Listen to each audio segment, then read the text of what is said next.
Welcome to another episode of For the Players. I'm K Murdoch, my host. Joining me always, Harvey Newman, representing Proxima Studios. Harvey, how are you doing? I'm doing fine, man.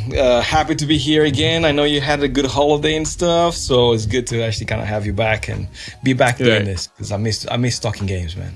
Yeah, it was a fun 2 weeks. I was doing some kind of revisiting something I used to do a lot. I feel like in my former audio life, which is like a touring musician. So every now and then I get the call maybe once a year to do like a run of shows. And so I went out with Megaran, who I feel like we mention every week in the show. And eventually I will get him on because I think he will be a cool person to talk to about basically one thing that both you and I share in common, which is our love for hip hop and video games. Yeah. And he is like he's the personification of that for sure. Because that's pretty much what he does, right?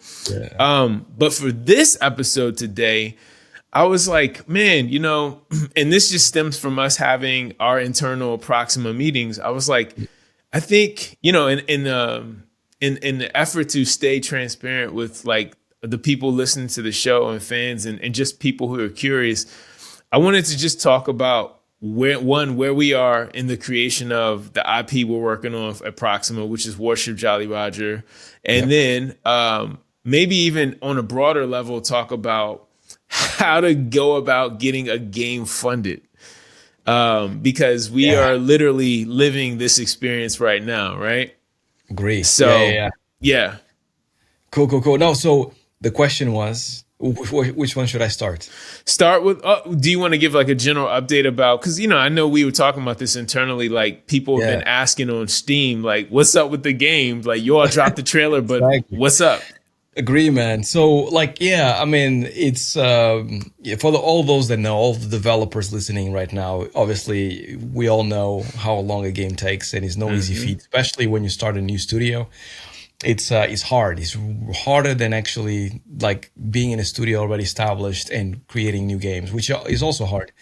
So this is what we're trying to do right now. So at the moment, we are in a good position because we, as mentioned in previous episodes, we have the capacity of continuously kind of like develop the game with the team that we have that is not very big, and at the same time not have money from publishers and developers so you can be creative. Bootstrapping, exactly.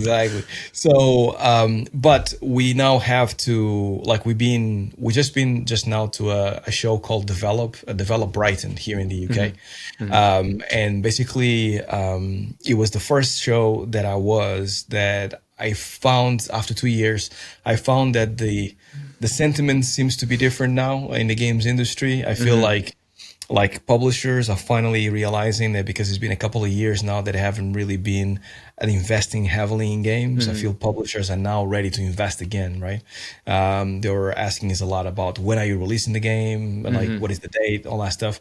And then immediately, because we've been doing all this work behind the scenes, the industry hasn't been so good.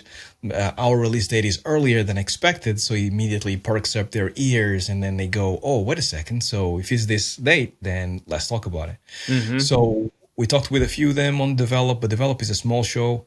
But we are right now getting ready to head to Gamescom. And Gamescom is going to be a big update that we'll have like new gameplay, new storylines, new character concepts, new worlds, bunch of different things, storylines, narratives, all kinds of stuff.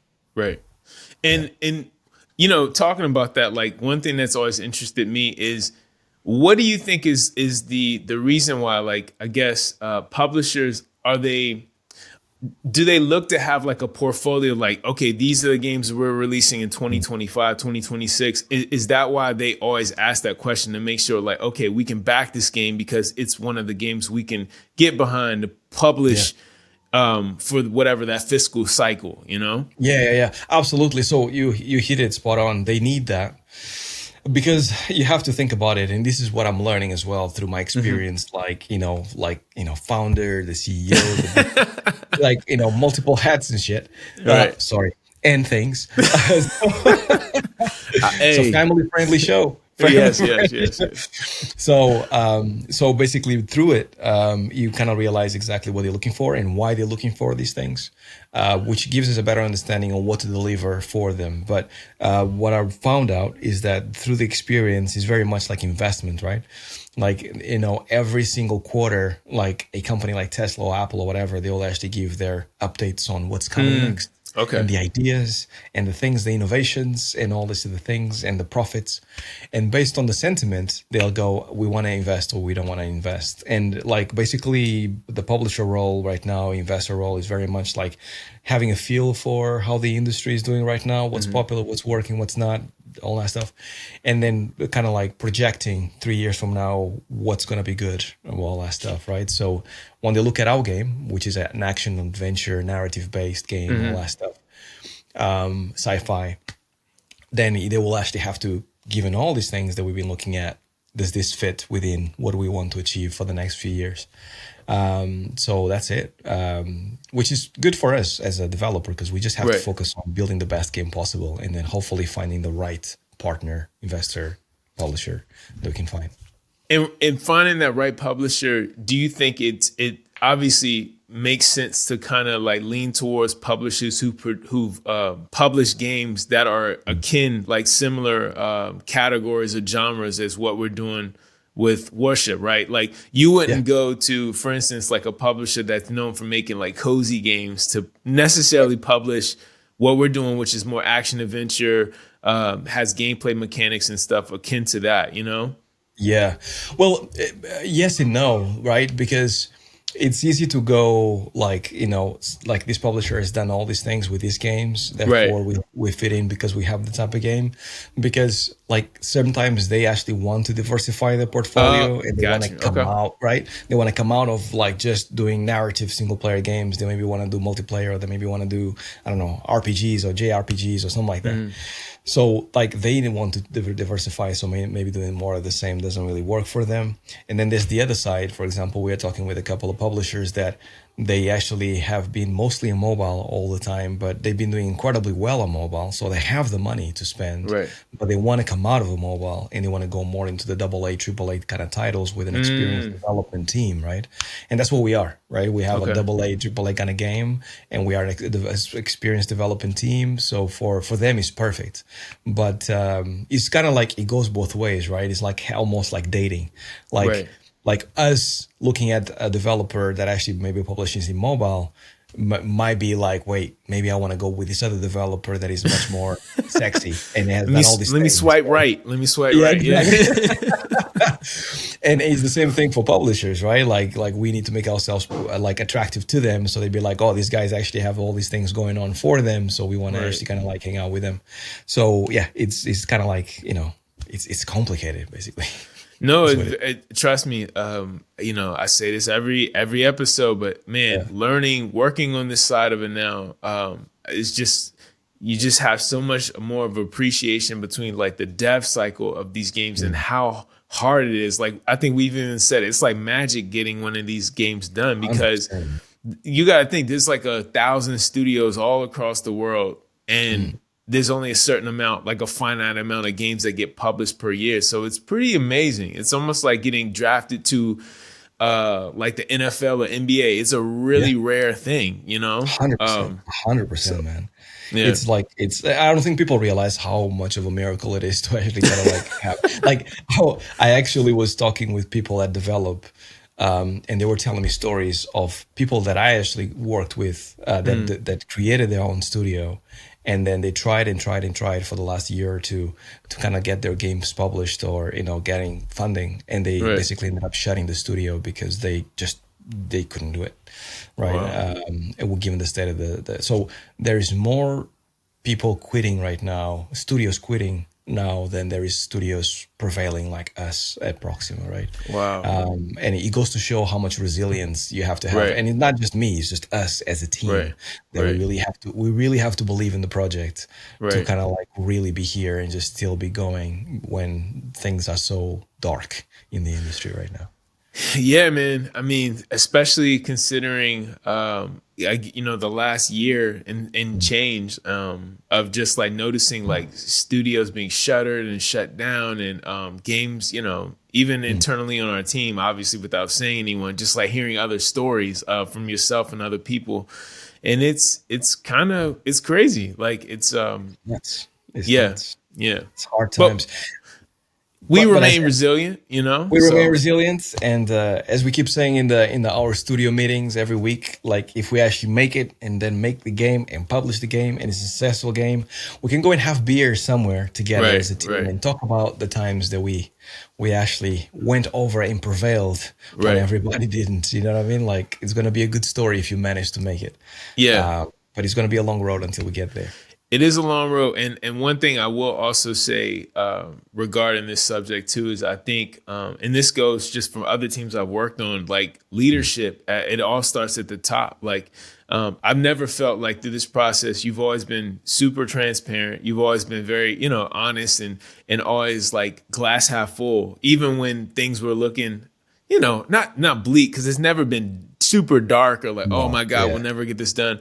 But I yeah, think it's just a testament to who you have leading the team. And I feel like that's why, even talking to other people, and they're like, oh, it's amazing that you all are still trucking along, because mm, just like you were saying, they've people who know other people who are started stuff, and like, man, everyone absconded and left the teams. And so I that's it. think a lot of that starts with you, man. Like people really believe in you as a leader, and don't feel like, we're being like pulled along like with the wool over our eyes. Like we know what's Yeah, going on, and everyone's still like, I'm let's fight, let's do it, let's make it happen. So that's cool, that's it, man. man. Yeah, Kudos no, to I you, appreciate props to it. you.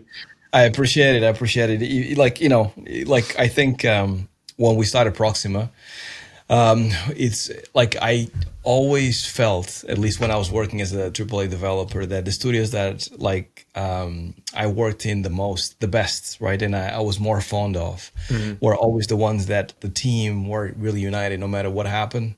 Hmm. And it could be just the team in general, or it could be just the animation team that I Right, was part of, right? It could be maybe sometimes other departments are dysfunctional, but your right, department is really tight, and right. sometimes the whole studio is tight. And the best example I have of that is like Lionhead.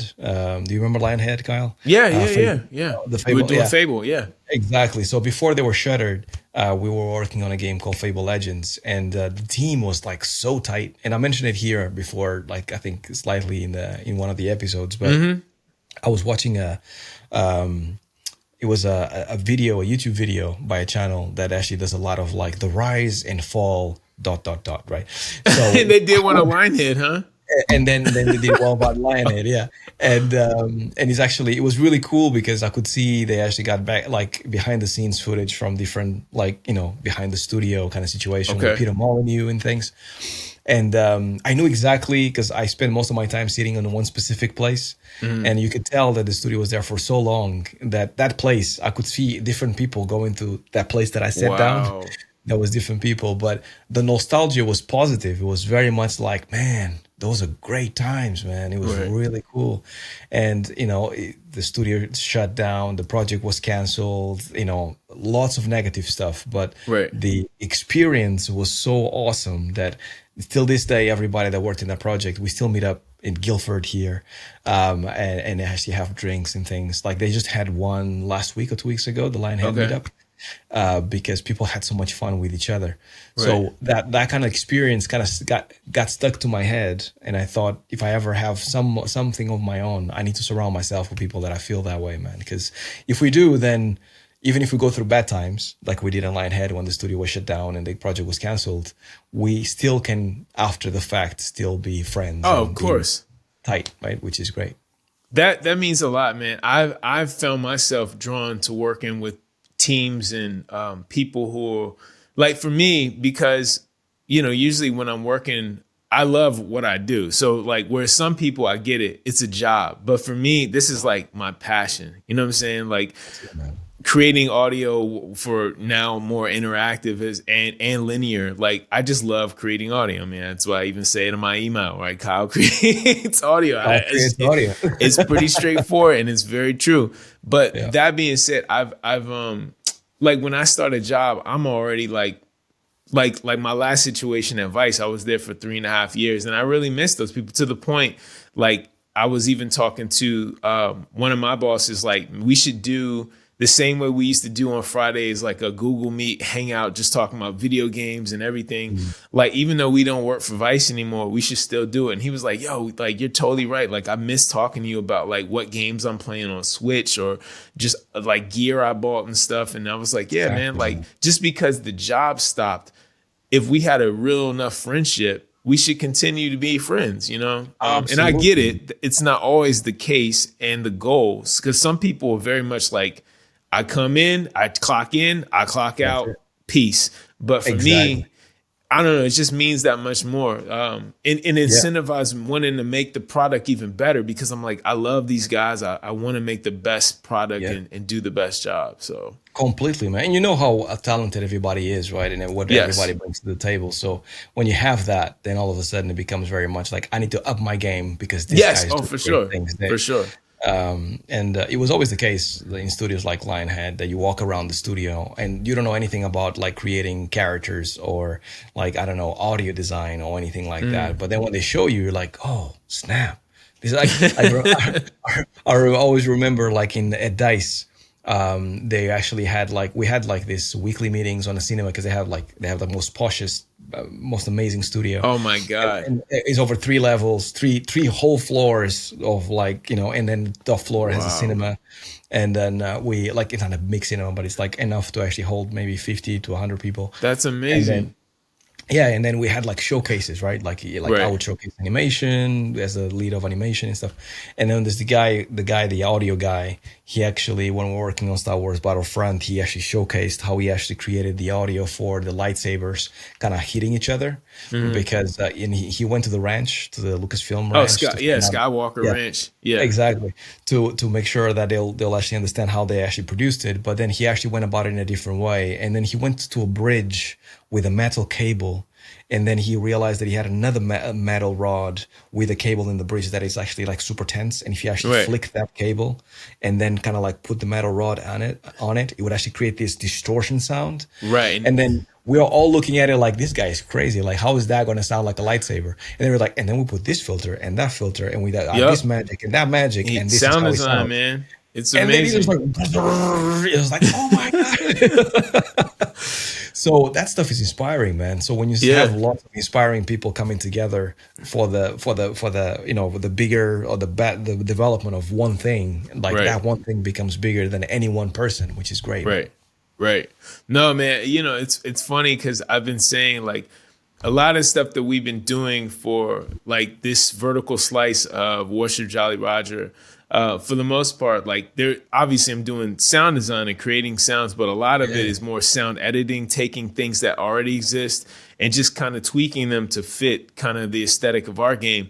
But I was like, you know, Lord willing, once we get our funding, I can't wait to actually because I have all the gear to go out in the field and do field recordings and take them back, process them and make original stuff, because that's fun. Like that's just part of the art, the wizardry and the magic of it all. Like, and it sounds authentic.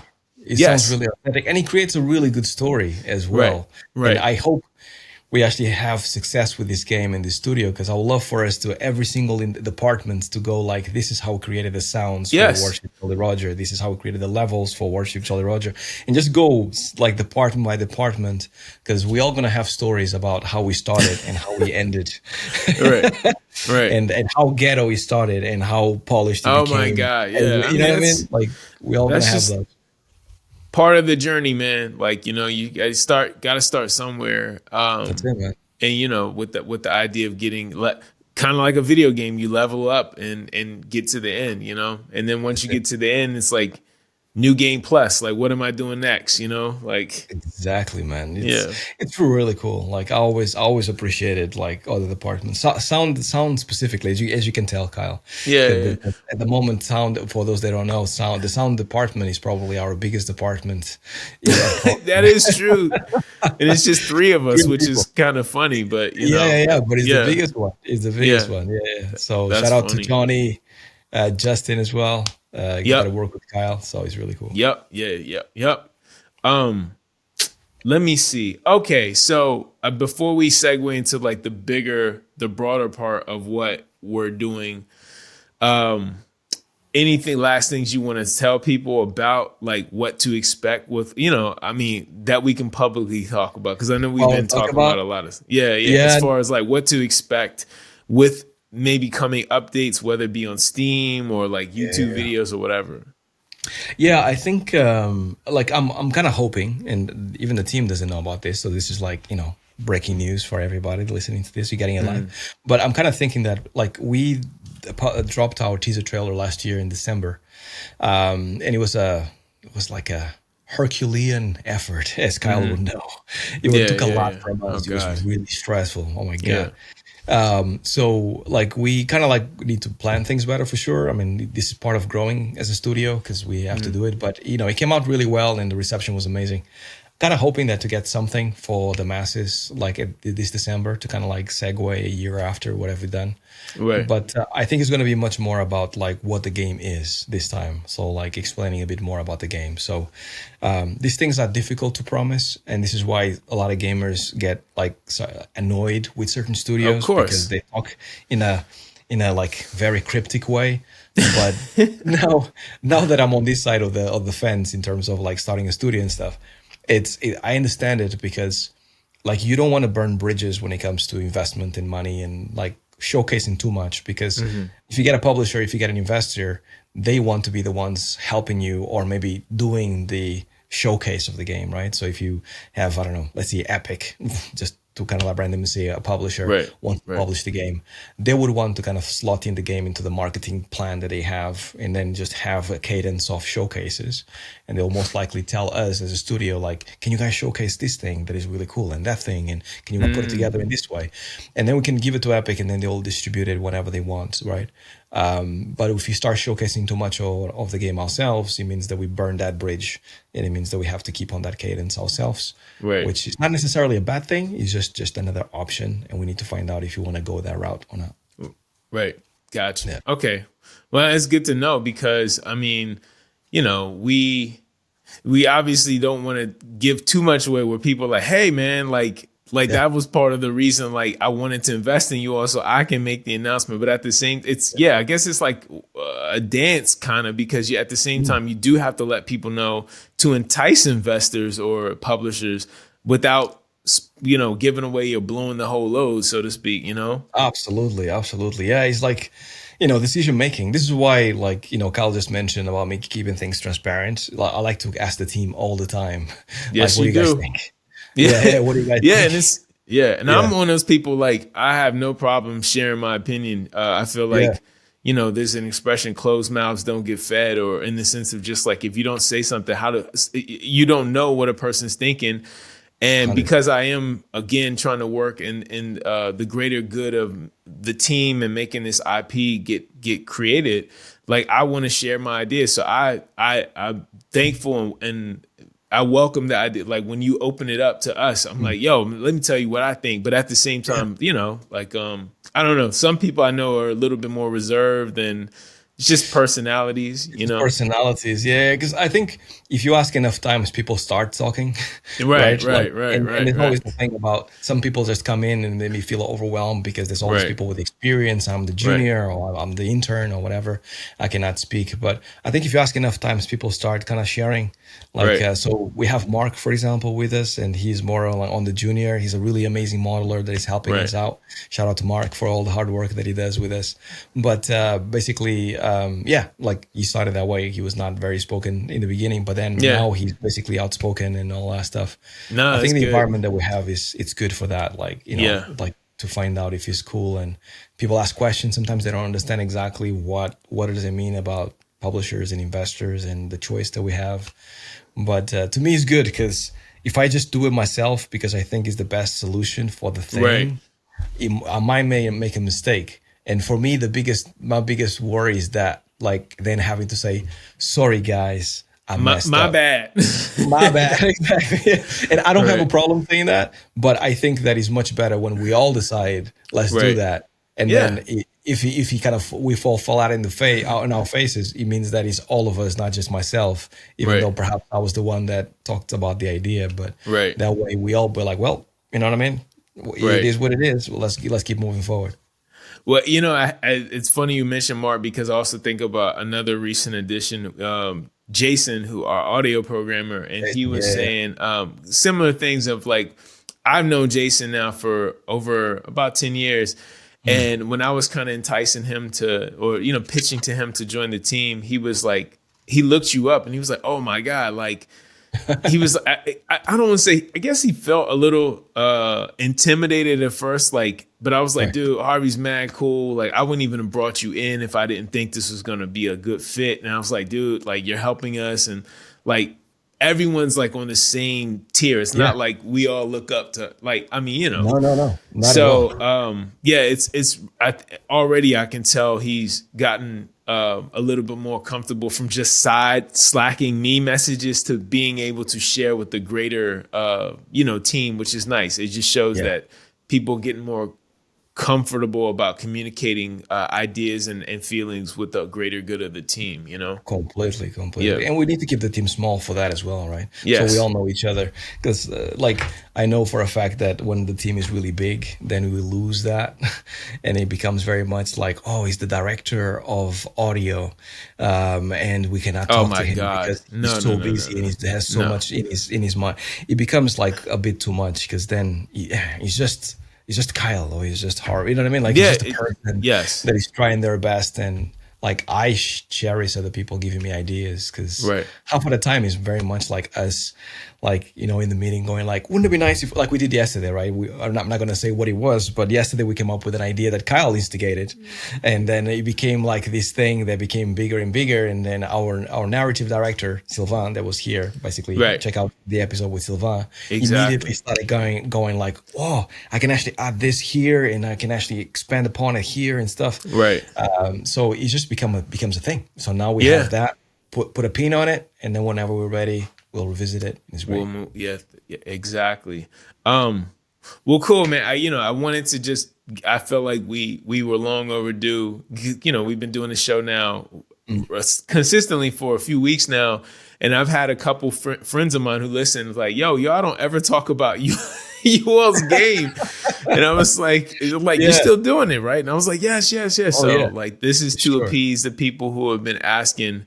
And that also led me to think about the other thing I want to talk about in this episode, which is kind of expanding out more on a broader, focus.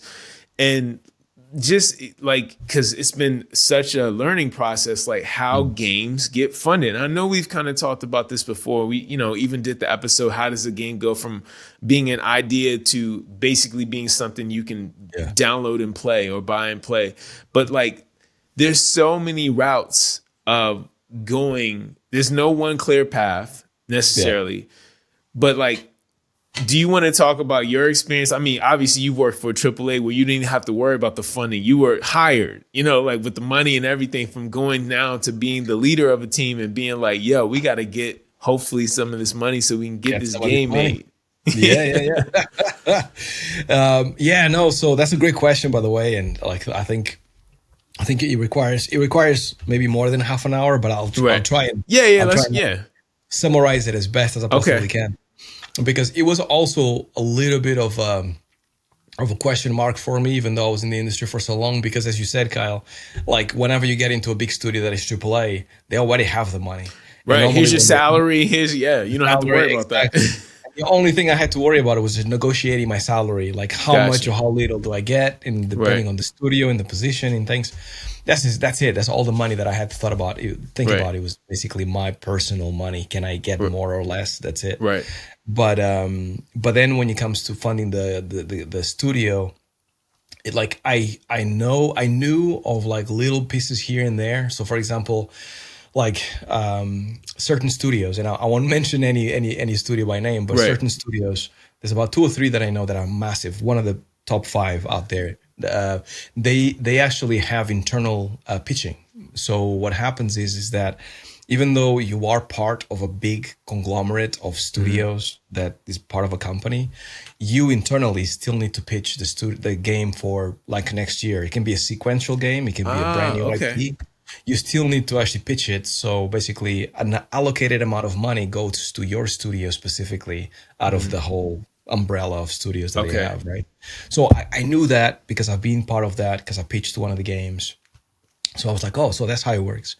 And then I also knew that people go to Gamescom and GDC to actually get the money. I just didn't know exactly what happened behind the scenes. They just Right. they came back, Right. and then sometimes you're like, so how did it go? It was good, or was it bad? And you're Right. like, sometimes you're like, oh no, it's horrible. No, and then some other times like, yeah, great, we have so much interest in things, and you hear the aftermath, but you never hear about what happens there. And Right. then I understand now why people don't share it, because there's so much stuff happening while you actually pitching and stuff that Right. it's hard to put it into words. Like, I mean, you, Kyle, and Johnny, like we've been together to one meeting, right? Right. But like I've been to, I lost count now, like so many meetings like those that we went, like that Right. one that we went in at Right. GDC. And because you just repeat the same thing and you're pitching and pitching and pitching, then it just feels like you just work. You just go in, sit down with somebody, do the thing, and then they either like it or don't like it, or they come back to you or they don't come back to you. And Right. sometimes it's a waste of time, sometimes it isn't. So yeah, that's basically what you have to do. That's the first step of you actually kind of like funding the game, is going to places. And anybody out there listening to this right now, and this is the best advice that I can give, because I was just talking with a friend of mine that is just starting a new studio now, and is basically come out of the house and actually go to places.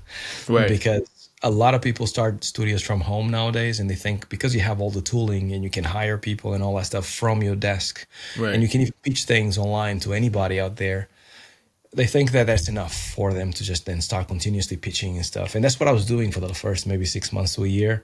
Right.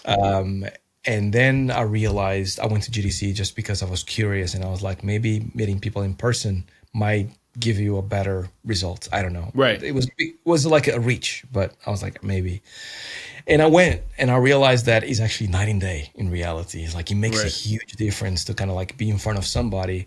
Like when we were with Kyle and Johnny, the publisher that we pitched to, which shall not be mentioned, the person was actually asking Johnny, our composer, about his tattoo, About that the she- tattoos. Yeah. It was. what Yeah. the same, and Yeah. Studio Ghibli, and Yeah, like, yeah. my neighbor, like it was really really cool. Like, and once you actually build those relationships and you have some type of like casual chat, now you actually kind of built into their memory bank. Right. And it means that they see you slightly different. They can see your passion a little bit better. They can see that there's a chemistry between the team as well. So that's definitely a must for you to do. So now we've been going to GDC and Gamescom for about 2 years now. So we went 2023, And this was 2024. We're gonna go again. Yep. Yeah, so it feels good, and I'm hype about it. So once you actually get like publishers kind of like interested, you start a very, very long period of time. Depends, but Oh yes. oh yeah, exactly. A very long period of time of just discussing, talking, maybe yes, maybe no. Let's see, can you show us updates? And what happens, and this goes for anybody out there that has like the dream to create their own studio, is that you never have enough. Like you always have to create more. So like I thought when I started just creating a badass like PowerPoint presentation with a graphic and like super amazing artwork. You be like, and all right, here you amazing- go. Where's the money? It's coming. It's coming. Right. And turns out it was not enough. And it was like, well, we Right. want to see the game. So I like, okay, cool. So we made a video. It was not gameplay, but we made a video of what the Oh, game I would remember look like. that. Yeah. 2023 GDC, and it was all in game. It was all real time. You could play it. It was just not super polished yet, and obviously it didn't have boundaries and things like that you Right. you could actually come out of the level and fall from the floor, fall to Right. the floor and stuff. but it was there, like the DNA was there, and it looked really Yep. impressive. And anyway, everybody that we showed it to, everybody was like, "Whoa, this is gonna be." That was the first time that we saw people just eyes twinkling when they were like they saw our game, like, "Wow, this is Right. amazing." Right. And then they went like, cool, but do you have a build? Can we play it? So we're like, okay, so now we have to make a build.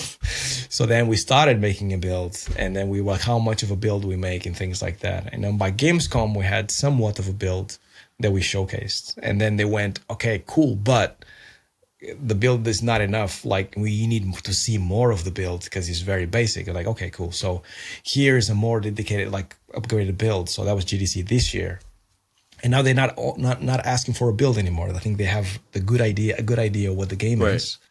But now they're asking about other questions about the team structure and what are you guys thinking about long term and what are the studio goals and things. So normally when you get to that point, I hope, and this is the unknown, but I just know this from other people, friends of mine that have created studios and got funding, is that they actually start kind of like basically poking at the studio to find out who's working for the studio, how you guys structured, what are the long-term goals for the studio, and things like that, things that are basically long-term, to make sure that they actually invest their money in the right place. And I think once they actually have like they're at peace with that project and studio, and they feel like both things are here to stay, and also is a good match for whatever they want to do when it comes to the portfolio, and it fits their budget as far as the budget, absolutely. Then they kind of like, you actually get basically a term sheet. It's very much like one page stating the intent from the publisher to actually kind of like publish your game, and here's their terms, right? So it can look a number of different ways. Everybody has different ones, but it's very much about like the game needs to come out at this stage. We'll like release the funds to you every 3 months, every month for at this amounts, and we will help you with QA. We'll help you with marketing, things like that, basically. And then you can basically go back and forth a little bit with them about that, because maybe some of the terms don't sit right with you. Maybe they want to have, like you guys probably heard about the split between the publisher and the developer. Oh, as far as like, okay, yes, the returns, right? So those terms come in that sheet as well. Yep. Like we keep 75, you keep 25, or whatever it is. So maybe you're not happy with that. Maybe you want to negotiate. Maybe, like all of that stuff goes back and forth. If that actually then becomes successful and both parties are happy with the terms, and both parties go, cool, yeah, we are happy. Let's go and do this. At that point, you get the money. Now something that people don't know, people kind of like, I never thought about it, even though it makes sense, but it's just something to kind of tell you guys, because I didn't clock it until it was told to me, is that even though you get financing for your game, right, you don't get all the money. Like, let's say it's not like a lump sum. Yeah, because this is something that like I didn't really thought about it until like, and then people told me like, oh yeah, it kind of makes sense actually. So let's say you're actually looking for 200 grand for like your indie game, right, or 100 grand for your indie game, and that's gonna be over a year or two. Like, you have to divide that money over 2 years, and then you have to divide that over 12 months. And then because you told the publisher that you only need about, 10 people to make this game, you have to pay the salaries of the people, and then the people can be senior or can be junior, right? Those salaries are very different depending on the seniority that you have. Right. And then you have to basically make the money last, right? Like, your goal as a developer is to kind of like showcase to the publisher that not only can you make a really good game, because that for a publisher is kind of a given. If they actually want to publish with you, they're like, okay, we know you can make games, cool. But can you manage the money? Can you actually kind of like, how exact are you when you said you needed 10 people? Because a lot of studios, especially new studios, they actually go ahead and say, yeah, we 100% can do it, 100 grand, 10 people, 2 years, no problem. And then what happens is that after the first year, they go, wait, we spend all the money and we need 10 more people to make this happen. Wow. Right? And the publisher's like, hold up. Yeah, exactly. Not what we agreed on, right? Right. So then the game gets scanned and the studio gets folded and things like that. So it's not just the publishers that actually are at fault here. Sometimes it's the studios and the management of the the books and the things that need to be done, right? I know on our team, we do have like a business manager per se. Is that kind of one of the roles of the business manager, or like akin to when I worked in like more film and podcast, there's always like a production manager who makes sure like all timelines or deadlines are being met. People who are getting paid, if we invoice certain people, they handle all that stuff. The same thing happens with the games, right? I mean, that sounds like a very crucial role now because it is. Yeah. 100%, 100%. So we have two people. We have a business advisor, Business which is Tim. Tim, we had way back on the show. Episode with Tim, that was good. So business advisor, and then we also have a producer that actually is very savvy, business savvy, which is great, right? Shout out to Ralph if he's listening to this. So he's really good because the good thing about Ralph is that he used to be a business manager himself. Like he used to be like in the role of Tim, right? So he's very business savvy, he knows a lot about business. And then he went into a producer role because he loves games and likes to be like, in the trenches and stuff. Right. So he knows both sides, and he's really good at kind of like breaking down how many people for how long and the features of the game and what features need what and things like that. So we know our numbers are incredibly realistic. Plus Ralph is German, so he's incredibly precise with things. Shout out to Ralph. So, man. Yeah, so we're good with numbers, but sometimes when you give real numbers for a game of our scope, because our game is as ambitious, sometimes it scares publishers because they go, "Wow, that's too much in the climate of today. We cannot give you that much." But we cannot ask for less, because then if you ask for less, we'll be back in the place that we just mentioned right now, right?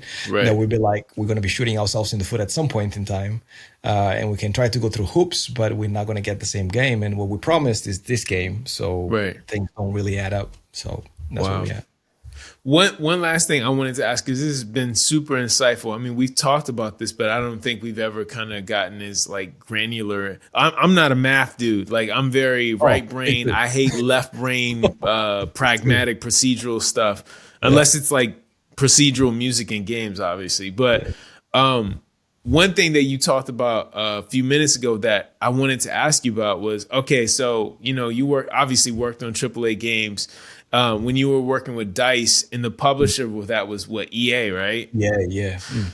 Did you get, or do you get, and, if you can't answer this, I understand, but do you get, with that game being out now, do you get a percentage of sales, or like no, because you were hired?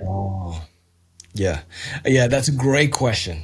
Right, and if you can't answer, don't worry about it. I can answer. Is no. You don't. Okay, I figured they were like, no, we pay you enough, so we're keeping all the profits. The profits. You get EA shares, so you get like as part of your payments as an EA employee, you get EA shares. And at the point that I was working there, EA shares were doing incredibly well, which means that you can cash them in and then get more money and things like that, which is great.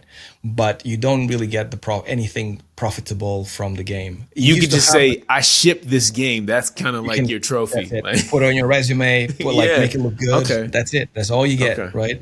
Okay. But that used to happen. Like that actually used to happen in 2009, 2010, early 2000s even. It used to happen a lot. So when I got to Lionhead, I was a contractor in Lionhead, working for Microsoft. The people that worked in Lionhead for like 5 to 10 years plus, like they actually got a percentage of the profits of the game. And because Fable was such a huge game, those profits were very nice. So some of the stories that I heard from the people that actually got some of those, like even though they didn't have the big salaries at the time, they were like, we don't care because of the profits coming our way. It makes sense. Yeah, it incentivizes you wanting to make it a really good game because you're like, dude, if this is a winner, oh my God, like exactly. And this is part of the reason why we have the setup that we have right now at Proxima, right, where everybody gets a chunk of the company. Because if we become profitable, and the profits as well, because if we become profitable not only as a company but also as a game, then everybody is good. Everybody's doing well, right? It makes up for all the pain. Yeah, no, I get it. That's really cool to hear.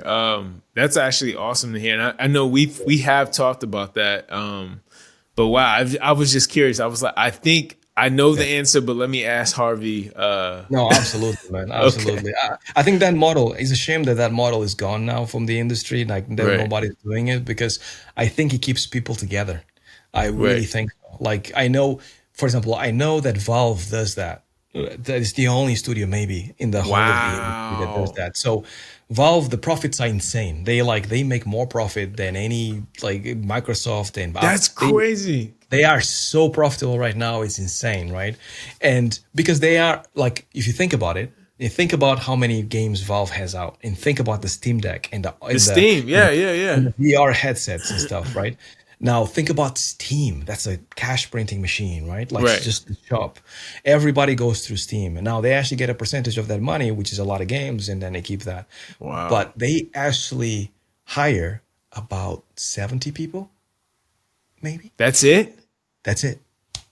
Wow. And then Wow. basically what Gabe does is that they get the salary, but they also get profits depending on the project. It's a complex setup. I don't quite understand it pretty well, but just based off what I know as of reading online, because there's a lot of information out there. People, the employees get a lot of that benefit from Valve doing well, and because they get the benefit from the Valve doing well, then they actually get to stay at Valve because there's Right. nobody in the industry that can pay them as much as Valve Right. at this point.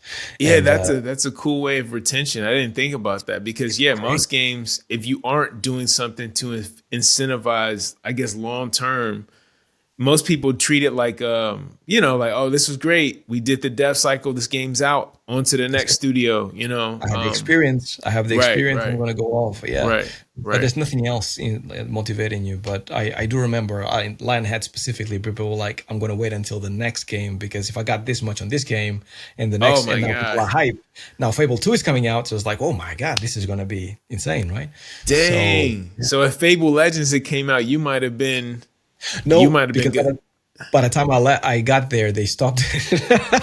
So it was like maybe a couple of years before I joined, and that was maybe 2013 or 2012 or something that I joined them.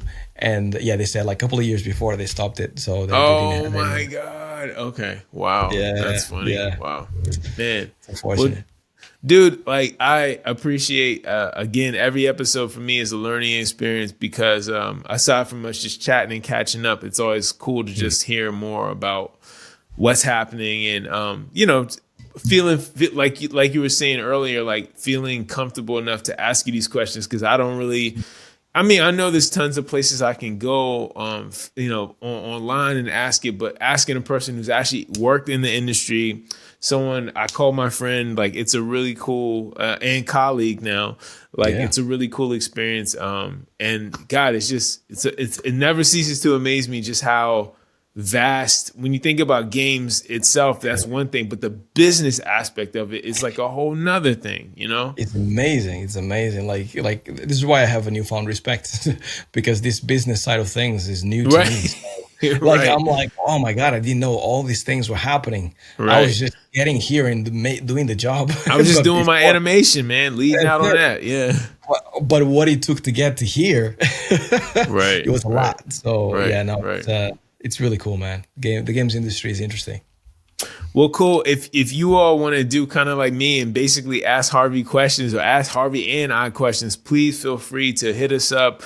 We are always open to, hearing your feedback, answering your questions on future episodes. And, just love to generally stay in touch about what Proxima is doing and the IP Warship Jolly Roger, as well as just in general, we are gamers. We don't just make games, we play them too. So this is for the players.